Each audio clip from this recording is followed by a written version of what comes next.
Jésus-Christ est certaine, près que nous sommes arrivés au temps aujourd'hui. À vous, nos très chers téléspectateurs, les personnes, les fidèles qui ont accepté de nous suivre, merci beaucoup, nous sommes vraiment reconnaissants. Nous, équipe de 7000 hommes. 7000 hommes, c'est une émission évangélique dont Dieu nous a donné cette révélation. C'est 1 Roi, chapitre 19, verset 18, là où Dieu s'est rencontré avec Élie, son serviteur, à Mont-Carmel, pour lui dire « Toutefois, j'épargnerai 7000 hommes qui n'ont jamais fléchi le lèvre et n'ont jamais fléchi devant Baal. » Aujourd'hui, nous avons un sous-thème que Dieu nous a donné pour que nous puissions partager avec vous. Et ce sous-thème est intitulé « La démonstration de la puissance de Dieu ». Bien-aimés de l'Éternel, nous lisons à 1 Roi chapitre 18, verset 20. Vous verrez que Élie est parti vers Akab pour lui demander de faire venir les enfants d'Israël. Et quand Akab a fait venir les peuples israélites, ils étaient là tout autour d'Élie. Élie, comme il avait la mission vers les peuples israélites, il s'est focalisé seulement aux peuples israélites en leur disant que jusqu'à quand vous allez vous rallier au Dieu des Baal? Vous servez les dieux d'en haut, vous vous ralliez aussi au Dieu des Baal. Jusqu'à quand? Il pouvait parler, il pouvait expliciter la population israélite, il pouvait parler des bienfaits de Dieu, comment Dieu a fait ceci sur la terre, des prodiges. Tout ce qu'il disait là, ça entrait dans leur oreille de l'autre côté et ça sortait de l'autre côté. La Bible dit en verset 21, ils étaient calmes, ils ne répondaient pas, ils regardaient Élie comme un fou. Élie parlait comme s'il était dans le désert. Il n'y avait aucun murmure, aucun chuchotement, un calme absolu. Et Élie parlait. Il pouvait parler des bienfaits de Dieu. Le peuple était là. C'est comme s'ils étaient stupéfaits. C'est comme si Élie devant eux était comme un clown. Bien-aimé, Élie a compris directement qu'ils ont besoin de la démonstration de la puissance. Pour ce cas ici, je dois faire une démonstration afin de récupérer le peuple israélite entre les mains de Jézabel. Parce que Jézabel, avec sa ruse, il a pris le peuple israélite en captivité en leur montrant le Dieu de Baal. Et comme les dieux de Baal font des incantations et pour montrer leur puissance maléfique, Élie aussi avait compris que le peuple israélite, pour les captiver maintenant, les ramener vers le Dieu de haut, très, très haut, je dois démontrer la puissance de Dieu. Et directement, il a demandé qu'on puisse construire l'autel. Et quand on a construit l'autel, sur l'autel, il y avait l'Holocauste. Il a invoqué le feu et Dieu a pourvu le feu descendu d'en haut à bas et le peuple israélite d'un coup, ils se sont agenouillés, ils ont dit le Dieu d'Élie, c'est le Tout-Puissant. Et directement, ils ont abandonné le Dieu de Baal. Et le Dieu de Baal était renversé. Bien-aimés de l'Éternel, serviteur de Dieu, le temps que nous sommes arrivés maintenant là, c'est le temps de la démonstration de la puissance. Pourquoi? Parce que le diable a pris le peuple de Dieu en captivité. Dans ton église, tu vois le peuple de Dieu devant toi dans ton église là. Tu le vois à l'église, mais n'a cessé. Ils ont déjà l'air Dieu de Baal.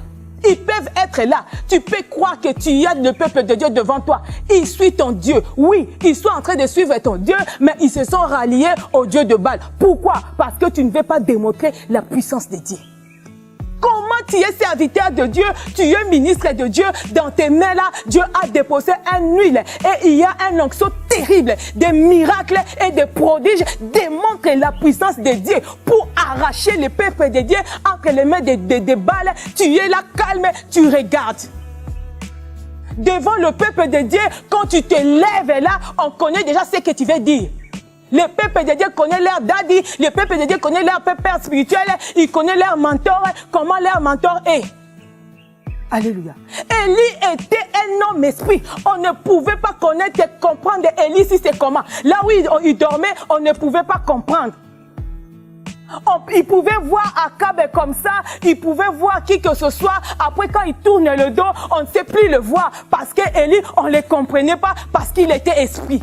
Il a compris qu'il n'est pas ordinaire, il est extraordinaire. Mais toi, là, serviteur de Dieu, pourquoi tu ne comprends toujours pas que tu es extraordinaire? Ton peuple, les fidèles qui sont là, ils connaissent ton goût, ils connaissent ta couleur préférée, ils connaissent là où tu aimes toujours partir, ils connaissent quand tu t'élèves, la voiture que tu aimes, ils te connaissent. Pourquoi? Alléluia. Pourquoi? Raison pour laquelle quand tu t'élèves maintenant pour parler de ton Dieu, des prodiges, tout ça là quand tu parles, ça entre ici, ça sort parce que la démonstration de la puissance, tu ne veux pas faire ça parce qu'il te connaît. Alléluia. Tu as la puissance entre tes mains. Il y a un serviteur de Dieu, quand il me demandait, maman, tu parleras de quoi? J'ai dit que je parlerai de la puissance de Dieu. Il m'a dit, yo, quand c'est puissance de Dieu, quand il s'en monte, le col à Élie, c'est facile. Mais oui. Quand tu as Dieu dans toi, tu as l'Esprit de Dieu dans toi, tu es mandaté par Dieu, Dieu t'a oint, ce n'est pas difficile parce que ce n'est pas ton travail, c'est le travail de l'Esprit. Et l'autorité est fondée par la vie des prières et des jeûnes. Peuple de Dieu, serviteur de Dieu. La vie des prières et des jeûnes, c'est une vie qui bouge le monde céleste pour se manifester dans le monde terrestre. Les anges seront mobilisés, Dieu va se mobiliser. Pourquoi? Parce que tu es entré en jeûne. Mais toi, serviteur de Dieu, tu es toujours dans les ligues. C'est pourquoi Dieu m'envoie de te dire de sortir un peu dans le luxe. Tu vas demeurer dans le luxe jusqu'à quand? Pourquoi? Parce que Esther a compris ça. Quand il est entré dans la royauté et quand il ignorait, son oncle lui a dit, si tu savais pourquoi tu es là-bas. Et directement, ça a interpellé Esther. Esther s'est dépouillée de ce qu'il avait, la couronne royale à Boakiango et l'ambaba perle honorée à Boakiango. Elle s'est habillée en sac, à la linacée, elle ne mangeait pas. C'était aussi la vie de Jésus. Jésus faisait des miracles de part et d'autre. On ne pouvait pas compter de sa vie. Là où Jésus dormait, on ne pouvait pas savoir. Il priait et il a même recommandé qu'on prie sans cesse. Mais toi, tu es toujours dans les listes. Dieu m'envoie de te dire pourquoi tu es dans le luxe. Sors un peu dans le luxe. Laisse un peu le luxe pour les autres. Sors un peu. Tout ce que tu vois là, c'est éphémère. Tout ce que Dieu t'a donné, il t'a donné là-dessus. Mais le problème de Dieu, que tu fasses sortir son peuple entre les mains des Jézabel, entre les mains des dieux de Baal. Pourquoi actuellement là, c'est terrible. Le diable est en train de démontrer ses incantations aux gens et les gens qui sont moins enfermés. Et facilement, ils sont dans les captivités. Ils peuvent venir à l'église, tu le vois venir comme ça, tu crois qu'ils sont fidèles. Oh, ils sont infidèles, ils font semblant. Pourquoi? Parce que toi, tu es là, tu es dans le luxe. Daniel, Meshach, Abnego, Shadrach, ils avaient compris ça. Et quand il y a eu recrutement, le roi Nabucodonosor, il a donné ses critères. Daniel était aussi parmi les critères. Et ils étaient là, ils étaient des peuples israélites. Ils se sont rencontrés avec les païens. Et là où il y avait formation, et le roi a exigé que tout recrue doit manger la nourriture des palais royal. Et cette nourriture-là, c'était la même nourriture que le roi mangeait. Si c'était la viande, si c'était le poisson, si c'était toutes sortes de vins, tu dois manger ce que le roi mange. Parce que parmi les critères, le gens qui étaient choisis par le roi, c'était tu dois être beau et robuste pour travailler dans le palais royal. Mais Daniel, Meshach, Abnego, Shadrach, ils avaient compris qu'ils sont le peuple israélite et là, leur autorité est fondée par des jeûnes et des prières. Comme ils sont venus en concours, ils doivent être en prière à jeûne. Alors, ils ne peuvent pas manger ces nourritures-là. Et directement, ils ont appelé l'intendant, ils ont parlé à l'intendant et l'intendant dit, ok, je ferai comme vous voulez quoi? Nous voulons que des légumes avec de l'eau. Alléluia. Et c'est ce que Daniel faisait, bien aimé. Daniel prenait que le légume et de l'eau. Tous ces temps de formation dans le palais royal, il prenait que les légumes. Mais au moment où il y avait maintenant démonstration d'intelligence, et quand Daniel était dans la salle, on a dit qu'ils ont démarqué. Ils étaient exceptionnels, le meilleur. Et le roi Nabucodonosor les a beaucoup aimés. Ils distinguaient toujours parce qu'ils savaient le secret, ils savaient d'où ils venaient. Bien-aimé de l'Éternel, serviteur de Dieu, pourquoi tu es dans le luxe? Dieu m'envoie de sortir dans le luxe parce que le diable a capturé le monde. La Bible nous dit ceci en Matthieu, ça Dieu donne l'autorité à ses 12 disciples, l'autorité de chasser les démons, les mauvais esprits, de guérir les malades et toutes les infirmités. C'était ça la mission que Dieu a donnée. Et cette mission dans ton église, il y a des gens malades spirituellement, physiquement, des infirmes malades spirituellement et physiquement. Mais pourquoi tu croises les bras? Il y a des serviteurs puissants que Dieu utilise dans mon pays Congo. Dans mon pays Congo, nous sommes bénis avec des serviteurs puissants qui sont parmi les 7000 hommes que Dieu a épargnés. Alléluia. Parce que chaque année, Dieu fait sortir une flèche. Mais il y a des serviteurs à qui Dieu m'envoie de vous dire, Dieu vous utilise puissamment et Dieu a mis dans vos mains, regardez vos mains spirituellement, il y a une puissance terrible. Démontrez cette puissance parce que le ténèbre est descendu même dans des églises. La Bible dit là où les enfants de Dieu s'assemblent, le diable envoie le sien. Mais démontrez la puissance de Dieu afin de ramener le peuple de Dieu, de s'agenouiller devant Dieu comme les enfants d'Israël devant Élie. Combien ils sont agenouillés en faisant se faire descendre le feu. Mais pourquoi vous vous taisez? Patriarche Roger Moupat, pourquoi vous vous taisez? Vous avez la puissance entre vos mains. Maman Lydie Moupat, pourquoi vous vous taisez? Pasteur Jack Jean-Claude, pourquoi vous vous taisez? La colombe, vous avez la puissance dans votre main. Pourquoi vous vous taisez?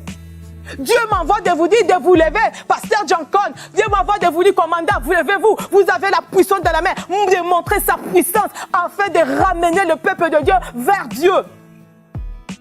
Pasteur Marcelo Tounassi, Dieu m'envoie de vous dire, vous êtes parmi les 7000 hommes, de vous lever, de tenir votre main et de démontrer la puissance de Dieu. Par évangéliste Kibila, Oscar, Kiziamina, Dieu m'envoie vers vous. Pasteur Willy Tolela, Dieu m'envoie vers vous, de vous dire, de vous lever et de démontrer sa puissance. Dieu connaît comment il vous utilise, comment il vous a choisi, comment vous marchez selon sa volonté. Mais tout ce que le monde maintenant a amené le peuple de Dieu devant, qui sont devant vous, à servir maintenant de Dieu. Mais comment vous avez la puissance de Dieu? Le temps de la démonstration est arrivé. Vous ne pouvez pas vous taire. Pasteur William Tabernacle, tu as la puissance de Dieu entre tes mains. Réveillez-vous, le pasteur de la communauté chrétienne congolaise en Ouganda. Vous avez la puissance de Dieu entre vos mains. Démontrez la puissance de pasteur Enoch Caroline. Pourquoi vous vous taisez? Pourquoi vous vous taisez?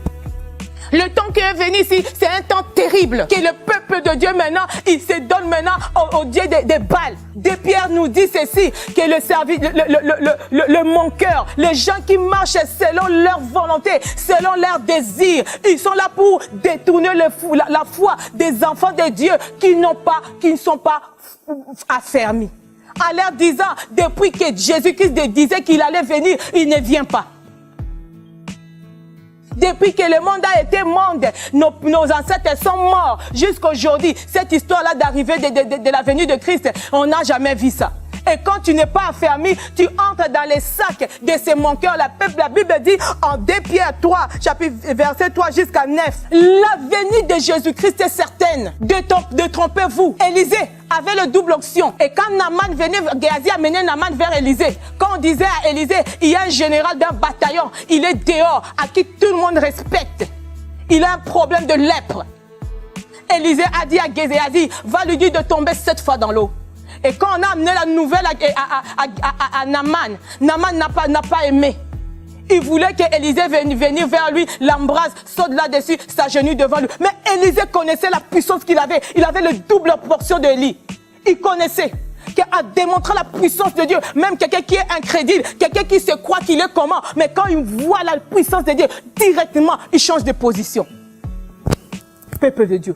Si vous ne comprenez pas, je viens vous interpeller, les serviteurs de Dieu, que Dieu utilise beaucoup, de vous lever. Et quand on a dit directement à Naaman, Naaman voulait faire de gros dos. Ses serviteurs ont dit, combien tu t'es courbé au Dieu de Baal?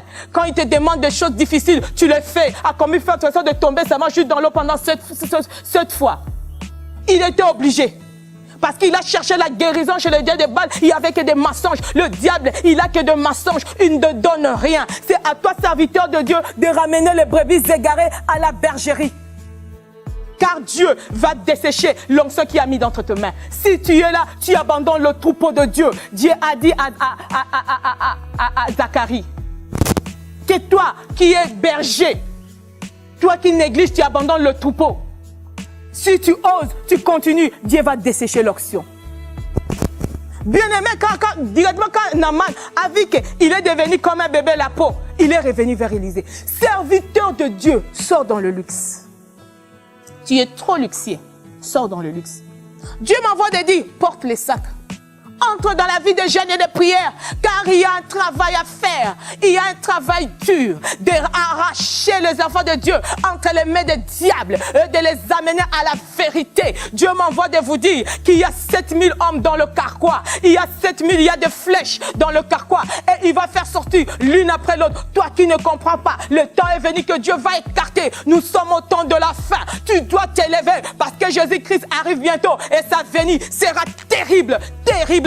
Le monde va trembler et il va prendre ce monde à kolinga yangolo kole toko à koboa kana moto et lokoyozo ko envier le luxe que toi tu vois Dieu à un seul jour à 1 minute à kolinga yangolo kole toko à koboa kana moto. Mais toi là quand on va demander parce que le problème de notre Seigneur Jésus c'est le problème des âmes. Jésus-Christ pleure les âmes parce que le Dieu de Baal a pris et les enfants de Dieu se sont ralliés au Dieu de Baal. Nous sommes 7000 hommes. Nous avons dit que nous parlerons toujours de la venue du Christ parce que c'est ça notre spécialité. Dieu nous a envoyé notre vision. Il a dit ceci, qu'il vient bientôt. Alpa, dit à mes serviteurs de s'élever et de faire le travail comme il se doit. Nous vous bénissons. Nous sommes toujours là. Prochain rendez-vous avec vous. Nous sommes avec notre équipe derrière la caméra. Je vois Japheth Chabani, je vois le grand réalisateur Willy Kangou et d'autres serviteurs que nous travaillons avec eux. Ils sont là. Nous bénissons cette journée. Nous bénissons et nous prions à toute personne qui se lèvera contre cette émission, contre la vision de la venue du Christ.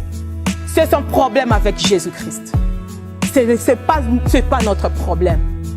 Et nous prions à ce que Dieu déverse sa puissance. Parce que la gloire de la deuxième maison surpasse celle de la première. Déverse encore la puissance de Dieu sur tes serviteurs. Afin qu'ils comprennent que nous sommes arrivés au temps de la démonstration. Pour ramener les peuples de Dieu. Naaman a dit, il connaît aujourd'hui, quand il a vu la guérison de sa lèvre, que sur la terre, il n'y a pas d'autre Dieu que le Dieu d'Élisée. Que Dieu bénisse sa parole.